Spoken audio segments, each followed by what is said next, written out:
Welcome to Retrospective Cinema, a podcast wherein we'll endeavor week after week to see the full filmographies of chosen directors. We'll interpret, critique, and discuss. I'm your co-host, Ryan Saylor. And I am your other co-host, Annie Morel. And this week, we continue our journey in Céline Sciamma's filmography with her third film, Girlhood, or in French, Bande. Here's a clip. Faut que tu fasses ce que tu veux. Regarde-moi. Tu fais ce que tu veux. Dis-le. Je fais ce que je veux. Redis-le. Je fais ce que je veux. Il y a un truc pour toi dans ma veste. That was once again from Girlhood, or Bande if you prefer the French title. And before we dive in, worth noting that we are a full spoiler podcast, so if you don't want to be spoiled on Girlhood, maybe don't listen. But if you've seen it, if you don't care about spoilers, join us. We're going to have a great discussion.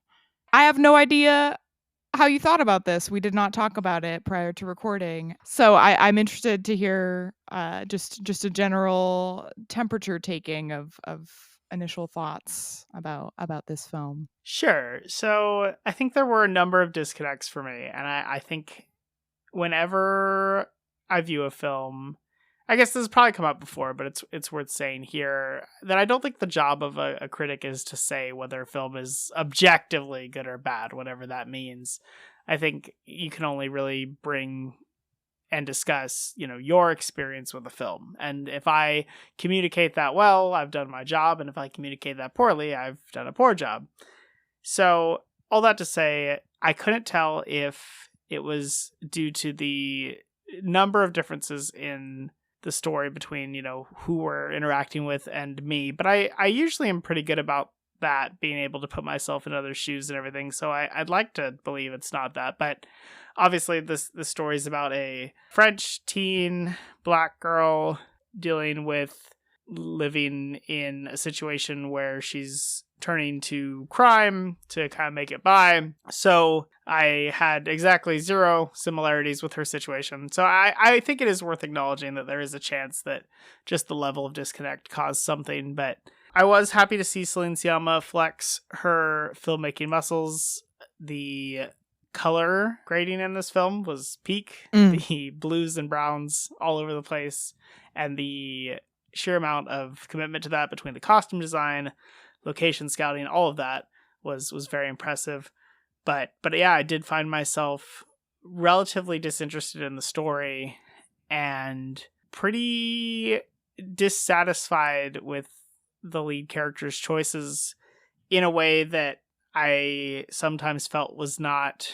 Yeah, we've talked about the honesty of her previous films, and maybe that's what it came down to, that there were times where I really just didn't understand the choices in any way. Like, I just felt that Marianne's choices were dishonest. So I am curious to hear what you have to say. I look forward to a woman's perspective on this film. As you should. But yeah, as it stands. There you go. Yeah. Tell me what you got. Yeah, I'm interested to hear more about specifics on what you think were dishonest moments in her character's actions, our lead. But yeah, I think I connected a lot less with this one. I mean, inherently, I'm a white woman, and yes, I am a woman as well, and I was once a girl.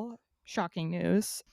But it's a pretty foreign place in society for me. A poor black community in France near Paris. I don't know what that's like. And I agree. I mean, geez, gorgeous film. Loved, all the blues and browns and just this kind of all the dark color grading, so rich. I really appreciated that. And I think where I disagree with you is I felt that her actions were pretty justified based on where we find her at the beginning. So at the beginning of this, we meet Miriam. Well, at the very, very beginning, we have this whole sequence where this group is playing American football, and it's revealed. I pretty much immediately clocked them as women, but I'm sure not everyone would necessarily, because they're all in football gear, and that obscures gender to a large extent. Yeah, so we start out with that. sequence of all these young girls playing American football together, which is just perhaps the most masculine sport out there. You just don't see or hear a lot of women involved in American football. And I am saying American football for our European listeners because football in Europe and therefore France is soccer. So that's where that's coming from, in case you're like, why is she saying that? Or soccer's football. Or yeah, something. Or soccer is I mean, we're wrong, really, because it does it well, yeah. And we don't need to get into that debate, but and then we meet our lead character, who at this point is in a spot of she's not going to be let into high school. Her kind of only other choice is vocational school, or I guess finding a job. And so I really see, and her home life, she's has an abusive older brother, and her mom is working all the time, so she's pretty much an absent parent. So I think from there, I understand pretty much every choice she makes, and yes, it leads her into darker and darker worlds as the film goes on. But I don't know, I had a lot of empathy for her, because I was like, yeah, what is there to do? And the people who should be helping her, this counselor, I'm sorry, should have pushed back a little harder on, like, well, whose fault is it that you did, like, why weren't you able to make your grades so that you can get into high school? It's like, if you push just a little harder, you have the potential to help this kid. And that's just not happening. If her mom cared at all and wasn't so, absorbed in like keeping her family, I guess, afloat, maybe. Yeah, you were trying to interject. Sorry, go ahead. Yeah, I guess that's a great starting point, because that was pretty early in the film, and the first time where I immediately could see the film wanting me to have the opinion that you have, where it's it's not this girl's fault, but if she's already repeated a grade and they have told her, if you don't get it together and pass this grade, you don't get to graduate high school. Like, what can they do? And whose fault is that? It's hers. Maybe we can project on that some teacher failed her or that something happened, but as far as we know, as far as the viewer can tell, it is her fault. And so for the movie to not give me any information that says otherwise, and then try to make me feel, what I think you're right, that the movie's trying to make you feel that it isn't her fault, felt dishonest. That was the first time that I felt that. Well, maybe we can name, so why, I guess, why do you think she has not been doing well in school? Let's start there. That's what I'm saying. We could try to make it, that some teacher didn't do their job, or that her social economic class caused her to be late to school enough that, you can pick anything. But as far as we know, this counselor says, like, oh, you already repeated the grade. You which means they've talked to her and explained the situation and everything. And she didn't pass the grade. And so I guess that's what I'm saying. I think it's we can try, because we care about this character, to make it not her fault. But as far as we know, it is. I guess that's my point. Like, I'm sure, based on the way the film seems to make you want to feel, maybe there is something that isn't her fault, but we don't see that. And I don't see how you can just assume that. I really disagree with you. I think that we see it pretty immediately. We see that she is essentially taking care of her two younger sisters. We see that she has an older brother who abuses her physically and, probably emotionally as well. Definitely emotionally. And I think that is a very valid reason to not be able to fulfill your duties at school if you're already living this half adult life that she appears to be living, where she is ultimately a caretaker. And not saying, obviously there are kids in this world who are in that kind of similar position of having to be a surrogate parent, and they do complete school, or at least do well enough to get to high school and things like that. But I don't know. I think it's so interesting that you're like, we can try to find the reasons why. And to me, I'm like, oh, I think the film tells us the reasons why, like very early on, very explicitly. And I think to me, not to jump too ahead, but I think that the entire point, she's asked what she wants near the end of the film. She's asked what she wants to do with her life, and the whole thing is so much about like, well, what is her like adult life going to be? And my interpretation is almost that she would like the chance to be a child. She would like the chance to just be free and have the freedom of being a child and having your needs taken care of, and that's just never been her reality. Is how I view this. But okay, so yes, fair enough. Like there are all these like huge problems in her life, and yes, she is a surrogate mother to her younger sister, and yes, we're arguing two different points. When the counselor is saying whose fault is it, like, sure, this character can say that she's doing all these things and that her brother abuses her and all of that, but since she doesn't, what do you want the counselor to do? Just like start investigating her home life and figure this out? Like there's no, in that situation, I'm saying there's no one other than her that can do anything about it. Yeah, and at the point we see her, at the point we're introduced to her, I agree with you. And I'm not saying that it is ultimately the counselor's responsibility to fix this girl's life, to make sure she's safe at home. But I am saying that if this is an ongoing story of abuse at home, are you telling me that there were no points within the 2 years that she repeated, or the year that she did this grade and then repeated this grade the next year, like there were no points where there was physical evidence that something might be happening?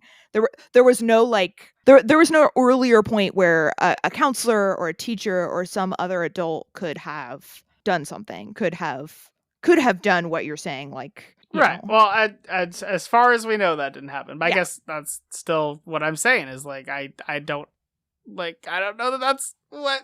Anyway, yeah, it's fine. Yeah. I get what you're saying. I think you're probably right, but I think the movie does a poor job of displaying that. Okay, yeah. I mean, I think the overall message is, that the system has failed her, that society has failed her. And that's just one component of it for me. But I totally understand what you're saying, because it is, I'm extrapolating a lot from these early establishing scenes with her family and with the counselor. Right. And I do get that. Yeah. And we're allowed to disagree. That's good. That's good content when we disagree. I guess, yeah, we could go through, because you're asking what else I got hung up on. That was a major one. Later in the film, there's a moment where I actually feel like when this film was being written, they ran into exactly my thought process and couldn't figure out an answer to it, and so they just chose not to. There's a moment when her boyfriend proposes kind of jokingly, seriously, something to her. This is way later in the film, but this is just, on the topic of moments that I felt were like, come on. So he says, that he'd marry her tomorrow. She says she doesn't want that life. And he says, like, oh, like, what do you have? Like, what life would you rather have? Like, because what you've chosen has led you to all of these things. And that's exactly what I was feeling. I was like, okay, like, yeah, let's hear an answer. Like, let's see what the film can come up with here, because I am on the edge of my seat. This is exactly my problem with this character and this film and everything. And the film had no answer. She leaned in and kissed him, and that was the end of that. And I said, ah. Well, of course, she's a kid still. She doesn't have an answer. I think that's maybe the actual crux of the difference between our opinions on this. Is I think I excuse a lot because she is a kid. I think I would not accept this behavior from an adult, but because she is like 14, 15? I think she says she's 16 at one point. She says she's 16. Yeah, and maybe that's high school. I mean, she repeated a grade, so I think that makes sense. Oh, yeah, that's right. You're so right. Yeah, so she's 16. Maybe at the beginning we can argue she's like 15. She's really young still. Like, yes, she's in a point where she's transitioning toward adulthood, but I think, I don't know, I give her a lot of grace for that. And I'm not I think it would be wild for her to go through this whole movie and then have a really big insight about herself. I think she doesn't know herself that well. We see her adopting the exact look of her new posse. That's where we find her. The titular band of girls. The titular girl gang, which is the more direct translation of the French Bande. But they very much changed this to Girlhood to capitalize on boyhood, as you, I think, mentioned in a previous episode. That's at least my guess. I don't know. A lot of people, but they came out the same year. A lot of people are saying that on the internet. A lot of people. Okay. So I think it is almost certainly intentional. But either way, I think she is a lost girl looking for who she is and her place in this world. And so it would be really weird if she had a big insight at the end when her boyfriend asks her, like, well, what do you want? She's like, well, I want to be this. Like, then I'd be like, why weren't you doing that this whole time? That just feels like such a get out of jail free card to excuse all of the writing as like, well, she doesn't know either. I don't know. But I see what you're saying. Well, and like, think about, so you just had this meeting with a counselor, which, yes, again, she could have gone to vocational school. She could have taken the cleaning job that her mom tried to get her at her mom's work. And instead she did a weird intimidation thing with the boss. That was awful. Sure, she could have taken those paths, but like in a teenage mind, think about those options. If I had those options and those options only as a kid, as a teen, I would be looking for alternate pursuits of happiness, alternate paths to happiness in my life, and maybe even more immediate hits of happiness. So like with these girls of like, I have friends, we can have one great night out where we get a hotel room and dance around in the hotel room, and there's good scene. I like a kind of instant gratification. Great scene, beautiful scene where they dance to Rihanna's Diamonds. And think about, like, again, the mentality of a child, which is so often going toward just instant gratification versus a long-term investment for their future. Like that is something that has to be like explained to a child. And who knows if anyone's explained that to her? Maybe the counselor has, probably. But she's not hearing that. I don't know. I think she's fine. Was I annoyed with her choices? Of course. She probably should have just kept the cleaning job. Then she could have money and figure out more stuff. But, I guess I'm just not blaming her for those choices based on the hand that she was dealt in life. You're probably just right, but I don't know. I just I want you to keep your opinion. No, I'm not convinced. Change your opinion. But you're probably on to what the film wanted. I just don't know. By the time this character that has at least enough self-awareness about her actions that she's like grabbing her younger sister to like stop her from going down the same path, making the same choices, and then turns right around and goes to this party where she knows that this guy's going to be there and that he's dangerous and all this stuff. It's like, well, if you have had the metacognition to figure out that all of this is bad and then you choose to do it anyway, like where do we, when would you blame her? When would you decide like, oh, okay, like now she's had this explained to her and she's still choosing to do it? Because I think that happens. Well, okay. So the moment you're talking about is when they, like, it starts out as a sweet moment of just a bunch of teen girls, like kind of having a dance off in this public square.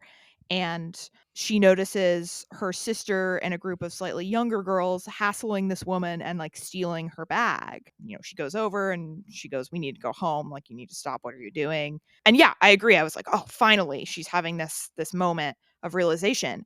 And I think that moment of realization is what then pushes her. That and another factor, which I will talk about in a moment, is what pushes her to choose this next path of, I'm going to move out of this neighborhood. I'm going to go start working for this drug dealer / pimp. But I'm only going to like sell drugs. I'm not going to do prostitution. I'm not going to do sex work. I don't think that those things are in conflict with each other, as you're saying, because that to me is her being like, okay, I can't be with this band of girls anymore. Like, this has been ruined, partially because of the realization with the sister, partially because her boyfriend told everybody, including her abusive brother, who is also his friend, that they had sex. And so now everyone thinks she's a slut.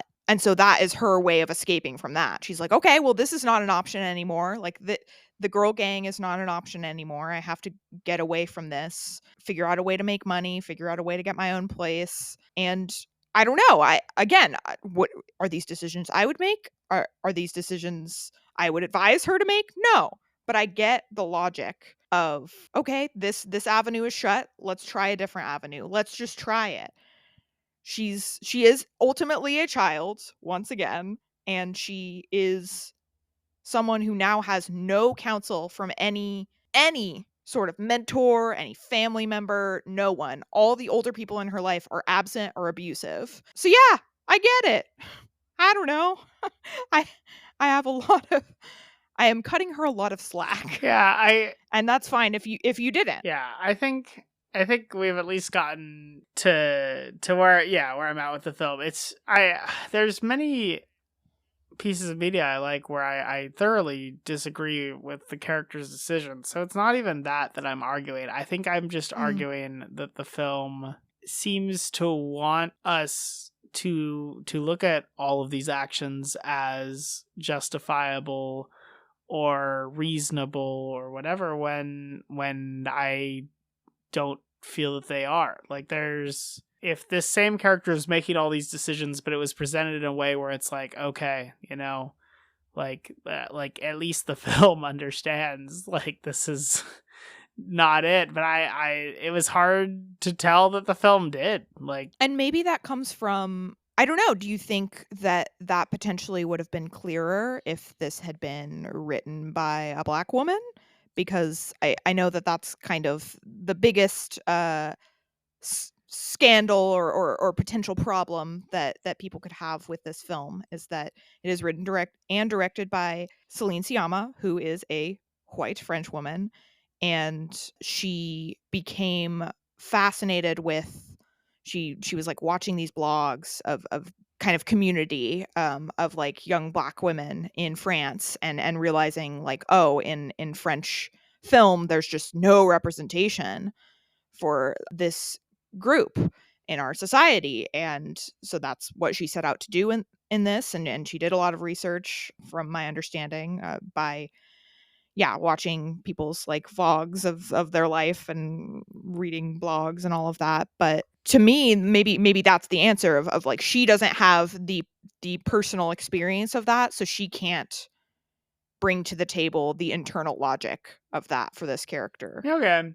Yeah, I mean, that would help, because it does feel like an outsider looking in. The moment where I think the film is most successful is a smaller thing. We are jumping all around this episode, and that's mostly my fault. I apologize. But so early in the film, there's this moment where the girls are on a subway or I think a subway, some sort of public transportation, train, something. Anyway, and they're loudly listening to music and like dancing to it. And every bone in my body is resisting this, because I cannot stand people that do that on public transportation or listen to music in public much at all. Agreed. Yeah. So, but I'm like, all right, like what, whatever. And then later in the movie, it comes back and it shows that they were like more or less rehearsing or putting in their repertoire or something for that dance scene that came up earlier. And so that was the one moment where I was like, okay, like this is a totally different, environment than anything like I've been a part of, but like here's where the ends justify the means, at least these characters. Like this was to build community. Like this was part of something. And it made me consider something that I've seen a lot in my life, and then consider an outcome that I have not seen. And so like I thought that was good and interesting. But yeah, for several other moments, it did feel like, yeah, this maybe was something that she saw or wanted to be like, let's put this on film. But then with no, I mean, it didn't. If the goal was to build empathy, it did not succeed, because I did not come out feeling for her. No, that's fair, and yeah, I think that is my maybe main complaint is that I don't get a lot of her internal logic and internal emotion behind all of her actions. And it is a lot of me just kind of interpreting it for myself and giving the benefit of the doubt. And that's probably how we arrive at this disagreement between the two of us on this character's actions and just the general events of the film. But on the dance scene that you're talking about, one thing that I did really like about that, not only what you're talking about where we see them rehearsing and then we see the actual dance, but prior to this dance scene, which is just like all these young girls, as I said, we only really get scenes of opposition between like groups of girls. Like there's this, their band of girls, her newfound gang of girls. They're all, together and they fight for each other. But then, yeah, they see another band of girls and it's immediately a confrontation. Like they might not even know them. They might just be staring at them at a restaurant, as in one of the scenes. And it is an immediate, they are enemies, which is maybe just, inherent to gangs. But for a film that is, titled Girlhood in English, I was not expecting so much kind of violence and opposition within this like community of girls. And so I really did ultimately like the juxtaposition of the couple of straight up fight scenes, the fight scene with Lady, who is kind of the leader of the gang, and then the subsequent fight scene where Miriam is trying to get justice for Lady's beating that she took in her fight. After those, like having the dance scene, I was like, okay, well, thank goodness. There are points where they get along with like other young women, thankfully, and it's not all this kind of women against women sort of thing that we had been seeing prior. On the subject of her girl gang, I wanted to ask you, do you think that they're good friends to her? I thought that was relatively realistic. Like, they wanted her around and she enjoyed having them around and all of that, but no one really had each other's backs. We see that she is a replacement ultimately for someone that was previously in the gang, and that person, had a kid and moved on, which I did interpret as the film saying that she like grew up and that this was kind of adolescent behavior, but I don't think the film did anything more with that, so I wasn't sure. But in that moment, at least, I felt that. Anyway, so yeah, I think that was realistic, that this was a sort of found family, but one that ultimately would not have your back. And I think that's kind of what we see a lot with groups of kids like this. But Miriam ultimately does kind of stand up for Lady. Oh yes, yeah. So Miriam does have their back, and yes, she takes out this girl, like humiliates her completely to get back, for her friend. But I don't think her actions would be similar to, like, if this had happened to Miriam instead, I don't think anyone would have done the same for her. Yeah, probably not. Well, and Lady even says like, I don't want you to do that. But then ultimately is happy, like she gives her a big hug, because it is maybe one of the first kind things that has ever happened to her, based on we don't get a lot of the other girls' home life, but Lady, we get a couple of brief glimpses. Her dad cuts her hair off after she loses the fight, whether that's related to the fight or not, unclear. But it's clear that, yeah, she also comes from a tumultuous, unstable home life. So I get, again, like I think I agree with you. It's like very common for kids like this to be friends, but like ultimately not stand up for each other. But I again have a lot of sympathy for these girls, because they clearly are kind of forgotten in their communities. Yeah, they were kind of what each other had. The other, there were a couple of, I don't know if you noticed this, and I'm assuming it wasn't intentional, but I do want to talk about it. Like weird cuts, specifically the near the beginning when she first meets the trio of girls that later become her girl gang. She walks away from them. She's like, "No, I'm not going to hang out with you." And then there's a cut, and then like a group of boys approach the group of Right. girls as she's walking away, and then it cuts to her just like being a part of the group. Like very abruptly. There's no like, there's no showing of a decision of like, "Oh, I'm going to turn back," or anything like that. It's just like she's there. And then there's another bit where her crush was like holding her hand, and then like in the next cut it's just like he's just like not holding her hand, but there's not. It was very weird, and I wondered if you noticed any of that. The first one, yeah, with the where she just spawns into the group. I did notice that. I thought that I'd missed something, but since you brought it up, I guess I did not. I didn't notice the hand one, but I wondered if this film, not from that even, but I was thinking about that. I wondered if this film had been like much longer in its original, I don't know, edit. Cause yeah, the last act of the film goes really quick. Like we hit a lot of new plot points, even like gender presentation all of a sudden. Yeah. Like all kinds of stuff. And in, I don't know, 25 minutes, maybe 30. So between the pacing of the film and yeah, some of the edits you're talking about, that's my best guess, is that maybe this was going to originally be longer. Yeah, that would make sense. And I agree. I mean, geez, so much happens in, the last act of the film that I don't think that I would have loved to have explored more.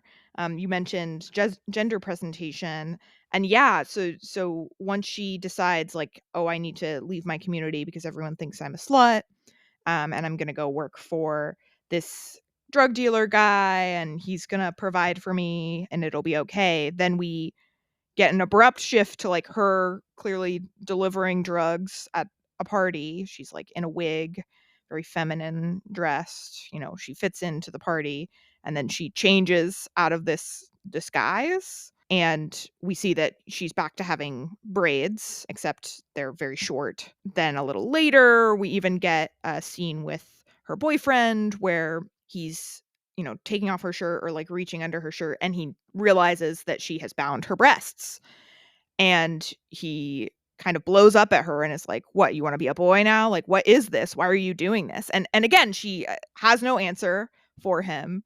We never get an answer, and I'm not bothered by that personally. I'm wondering if maybe that's something that bothers you, but my interpretation of that was that she is trying to present masculine for two reasons: to blend in with this mostly like male group that she seems to be hanging out with, and as a self-preservation tactic, because she knows that the man she is working for also prostitutes women, and if she is not a desirable looking woman, then and if she's considered to be more like boyish, then maybe he won't do that for her. But yeah, curious to know what your thoughts on that were. Yeah, I think I agree with your take on it. It was yet another thing where the film just kind of dropped it on us, and it was surprising, but I think there was enough that I could infer what she was going for,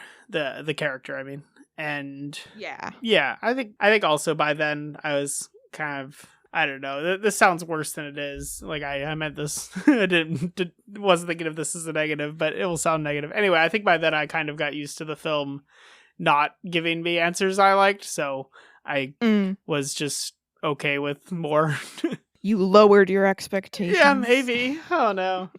Yeah, that's fair. I think, I think we also get a weird, like, maybe you didn't see this that way, but when she does ultimately go to this, to Abu, who's the drug dealer slash pimp guy, she does ultimately go to this party, and she's starting to dance with her like next door neighbor, who is one of the sex workers that works for him, and it's very intimate and like borderline romantic, and I legitimately thought they were gonna kiss. Like they get very close. There's something in performance in acting that is often talked about, or at least in the school that I went to, called fight or fuck distance. Where you get so close, like two people get so close, their faces get so close that two things are going to happen, or one of two things is going to happen. They're either going to fight or they're going to have sex. And yeah, that's what it felt like to me. I was like, they are way too close to just be, dancing as friends. And then, of course, it turns into the horrible confrontation with Abu, where he tries to dance with her and make her kiss him because in his eyes she is his property, and we hate that. But yeah, I don't know, and that just felt like a one-off of like, I don't know, maybe Celine was like, this is feeling a little too straight for me. Got to get a tiny bit of of gay in there. But yeah, I also thought that scene was going to go that way, and I would have been fine with that, honestly, because our character doesn't seem to like boys very much. Like, she has sex with the one, and she kind of crushes on him, but once it's getting like more intimate, she's like, I'm not really into this. And every other guy she either seems like afraid of or just fine with. So it would not have surprised me if she was like, I'm into girls. But anyway, that's not where the film ended up going. Yeah, well, I guess. Yeah, and paired with the mask presentation that she starts presenting as, then yeah, I thought, I was like, oh, okay, Celine, we are getting there, but no, then we didn't. It's ambiguous, which I don't mind. I'm not complaining by any means, but I do think it is what you're talking about, where there are these kind of things that kind of went nowhere, sort of throughout the film. I thought we were going to get a lot more of her family, to be honest, and we didn't really get that. Like, I wanted more from especially her older sister. I'm older of the two younger sisters. If, I'm very much thinking of this in terms of its English title. If we're going to be talking about girlhood, like, I want more of like the sisterhood of actual sisters in addition to the sisterhood of friends. And, we didn't really get that. And I'm almost like, why did we not call this Girl Gang in English? Yeah, I don't hold the English title against more true. Against the film, because I mean, like, sometimes you just have no say over that. Oh yeah, absolutely. I'm not, it's fine. I just think it could have been better. Yeah, whoever decided on the English title was a goober. Yeah, well, I think it's more points toward it being capitalizing on boyhood's popularity, but this didn't take nearly as long to make. True. So it's also take that. Not nearly as good. Oh, there are a lot of lesbians on Letterboxd that would fight you on that. Because the title was as it was in English. I found myself reflecting on the film Boyhood and was like, wow, I like that movie. Super fair. Yeah. Oh, one thing we didn't talk about, I think, and kind of a parallel with, I think there are parallels to both Water Lilies and Tomboy within this film, but we haven't talked about the fact that she changes her name when she enters the girl gang. Lady gives her a necklace, and so she starts going by Vic, which, again, I was like, okay, gender neutral name, and then the mask presentation started happening, and again, so maybe that's just kind of an underlying thing about this girl that Céline Sciamma is trying to imply with all of those things, that maybe she is queer or something, but she doesn't get to explore that, much like in Tomboy. And then on the subject of parallels, I don't know if you thought of this for a couple of the scenes, but the football opening seemed like such a parallel to Water Lily's opening with the synchronized swimming, except, football, the most masculine sport, perhaps, and synchronized swimming, definitely one of the most feminine. And then I also liked the parallel between, so in Water Lilies, I don't think we talked about the scene, but there is a scene between the two leads where they're in the club dancing, and then a man starts dancing up on one of the girls, and she abandons the other one. And that just reminded me of this dancing scene where, a guy comes up on one of the girls and sucks. So that's all. You're mentioning scenes that were in conversation with Sciamma's previous work, and I think that I agree. And was the Water Lilies opening, though visually striking, like does then come back and is like both a plot point and a metaphor that we broke down pretty hard in that episode. And Tomboy's exploration of gender conformity and nonconformity was fascinating, and we both really connected with that and thought that was interesting. And so I think, like, yes, we're bringing back some of those elements here, but if I hadn't seen those films, I don't think anything interesting happens with them here. And then because I have seen those films, it almost makes me like their use here even less. It's like, okay, you could have done this, but this time you just didn't. I would argue that the football opening, while it doesn't come back like the synchronized swimming does in Water Lilies, I think it does serve a purpose, and I think it does serve as a sort of metaphor for me, at least, especially once you watch the rest of the film after the opening, because as I kind of said earlier, football, very male sport, and yet it's all these girls playing it in exactly the same way that young boys would play it. And to me, I took that to mean to look at these, girl gangs, these groups of young women and their kind of interpersonal relationships, not as like, oh, well, these are like young women, just as like people, relationships between people, and that especially when, kids are younger, when pre-adulthood, I think boys and girls in their social groups like have a lot more in common. We're seeing girls fight, and that's kind of a thing that you think of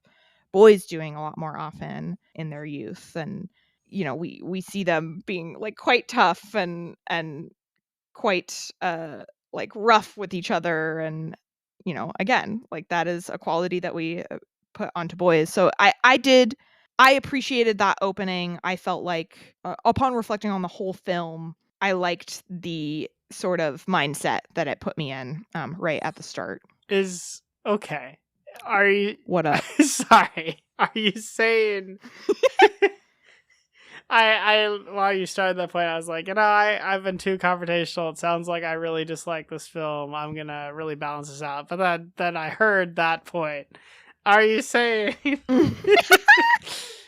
that the film is saying, girls can do just as much as boys, beat each other up, and commit violent crimes?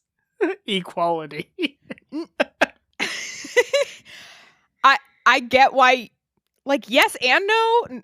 I think I appreciate any media that dispels the idea that women and girls are delicate little flowers and are one thing, that puts women and girls in a box. Okay. And I think that's the purpose that it served for me. No, I'm not saying, anything you can do, I can do better. Not that kind of thing. No, I'm not even saying that, but I thought it was funny to be like, come on, girls, let's, boys are really setting the numbers on violent crimes. Let's catch up. Let's break that glass ceiling. Yeah. What? No, that is not what I'm saying. But a fair clarification to make. So thank you for that. I don't know. Overall, I think I appreciate. I think this is maybe my least favorite of the three. Yeah. Although I think the cinematography is the strongest, or certainly stronger than Water Lilies. But I appreciated the kind of exploration of balancing security and freedom, especially for a young girl with not a ton of options in her life, because ultimately we end with her refusing the proposal from her boyfriend, saying, I don't want to do that, I don't want to be your little wife, and then returning to her family's apartment and ultimately choosing not to return, like almost doing it, pressing the call box, holding the door, and I knew she was going to let go of that door. And I think that was her choosing freedom at all costs. because there are moments throughout where she is offered security from reputable and disreputable sources, from her mom who's trying to get her a job, from her counselor who's trying to get her to go to vocational school so that she can have a good job, from her boyfriend with the marriage proposal, from the drug dealer, all of these things. And in each case, once she realizes like, oh, this isn't true freedom, she walks away. Yeah. And I like that. I do too. You know, I think that is handled well, and yes, I like that too. That does seem to be her defining character trait, and that the film ends with her fully embracing that. What does that mean for her? Who knows? Yeah. Where is she going next? And I do think maybe you said this earlier, and correct me if I'm wrong, but I liked that ending. I think, if anything, I wish there had been a little more specificity. I don't need to know exactly where she's going, but I am like, yeah, what are you going to do now, girl? Like, are you going to go back to the drug dealer? I don't think the film knows, if I'm being honest, but yeah. yeah. And again, yeah. And I think you're right about that. I don't think there's any implication. And so, yeah, I think she didn't really have an ending for this girl, and that's fine. I don't need an ending every time for every film, but maybe for her I did. I need to know she's at least going to be like a little safe. I don't know. Yeah.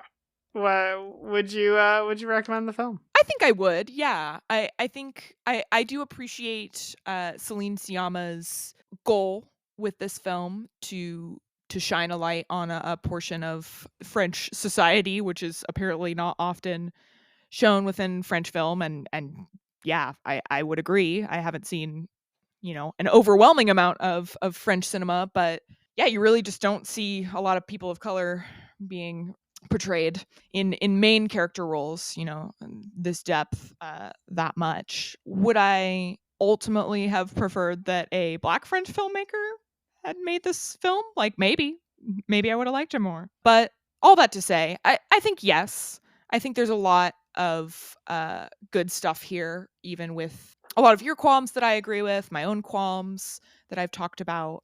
And it is there's some truly gorgeous filmmaking happening here that I think is worth the watch, regardless.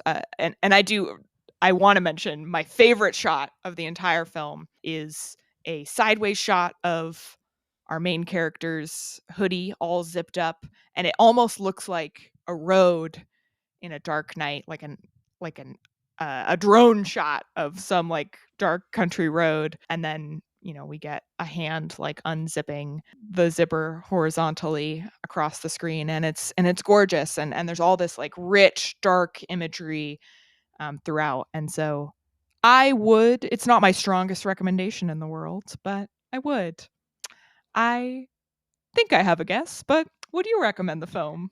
No, but not. It's not like I hated this. I just, my problems with it were a lot in what the film wanted to talk about, which makes something like this difficult.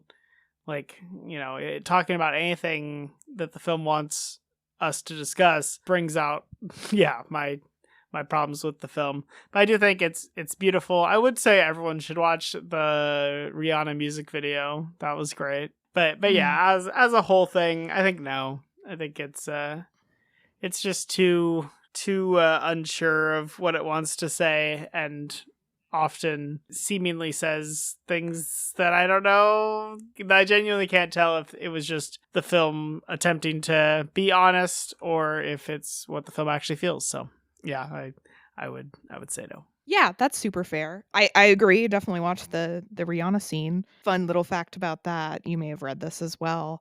She filmed that scene where they, are very much lip syncing to the song Diamonds before securing the rights. Oh, hilarious. To the song. And they ended up sending that scene to Rihanna and Sia, who wrote that song.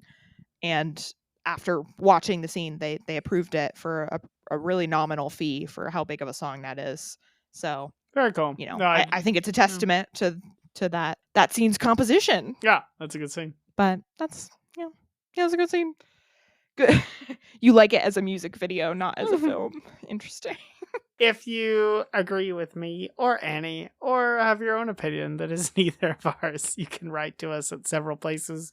You can leave a comment on Spotify. You can write to us, retrospectivecinemapodcast@gmail.com. You can find me on Letterboxd at Ryan Loves Film. And you can find me there as well at Annie Morell. We also have an Instagram and a TikTok. Both can be found under the handle retro_sin. Instagram is going to be basically our calendar. We'll let you know when new episodes are coming out.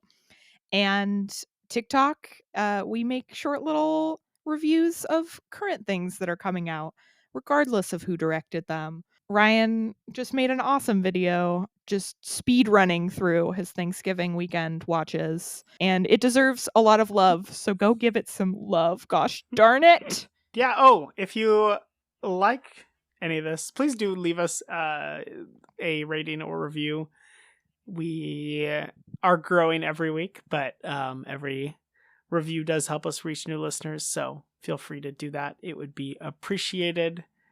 And yeah, I think that's about everything. Only if it's 5 stars.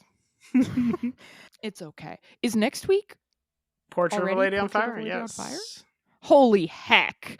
I'm so excited. People have really hyped this film for me. You've seen it before. I've never seen it. You're going to get my raw thoughts. So good. First watch. Yeah, excited to revisit that. Excited for Annie to see it for the first time. That will be next week. And then we have one more after that of Petit Maman. And then to end the year, if you are following along on the schedule, we will be doing our top 10 films each. So yeah, breaking up the schedule a little bit.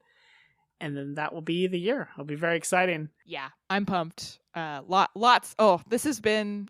people have been saying this has not been a good year for film. And my answer to that is, have you watched anything that came out this year?